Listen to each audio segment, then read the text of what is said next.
കഴിഞ്ഞ ദിവസം വാൽപ്പാറയിൽ നിന്ന് പൊള്ളാച്ചി പാലക്കാട് വഴി തിരിച്ചു വന്നപ്പോൾ പാലിയേക്കര ടോൾ പ്ലാസയുടെ അവിടെ ഭയങ്കര ബ്ലോക്കായിരുന്നു. ടോൾ കൊടുക്കാനുള്ള വണ്ടികളുടെ നീണ്ട നിര കണ്ടപ്പോൾ ഞാൻ വീഡിയോ ഒന്ന് ഓണാക്കി നോക്കി.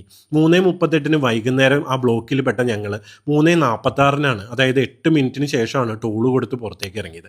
അതിനുശേഷമാണ് ഇത്രയും നേരം നമ്മൾ ആ ബ്ലോക്കിൽ വെയിറ്റ് ചെയ്യേണ്ട കാര്യമുണ്ടോ, നമുക്ക് ടോൾ കൊടുക്കാതെ പോകാൻ പറ്റില്ല എന്ന് സെർച്ച് ചെയ്തപ്പോൾ ഒരു ഉപകാരപ്രദമായ വീഡിയോ കണ്ടത്. അപ്പം നിങ്ങളും ഇത് കേട്ട് നോക്കുക. ഇങ്ങനെ നമ്മൾ ടോൾ പ്ലാസയിൽ ശരിക്കും വെയിറ്റ് ചെയ്യേണ്ട ആവശ്യമുണ്ടോ?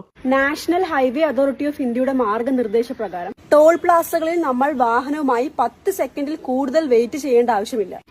ഓരോ ടോൾ പാതയിലും 100 മീറ്റർ ദൂരത്തിൽ മഞ്ഞ അടയാളം രേഖപ്പെടുത്തിയിരിക്കുന്നത് നിങ്ങൾ ശ്രദ്ധിച്ചിട്ടുണ്ടോ? തടസ്സങ്ങളില്ലാത്ത ഗതാഗതം ഉറപ്പിക്കുവാൻ ടോൾ പ്ലാസകളിൽ 100 മീറ്റർ നിയമം പാലിക്കണമെന്നും national highway authority of India പറയുന്നു. അതുകൊണ്ട് തന്നെ വാഹനവുമായി നിങ്ങൾ 100 മീറ്ററിൽ കൂടുതൽ ക്യൂവിൽ നിൽക്കേണ്ടി വന്നാൽ നിങ്ങൾക്ക് ടോൾ ചാർജ് കൊടുക്കേണ്ട ആവശ്യം വരുന്നില്ല.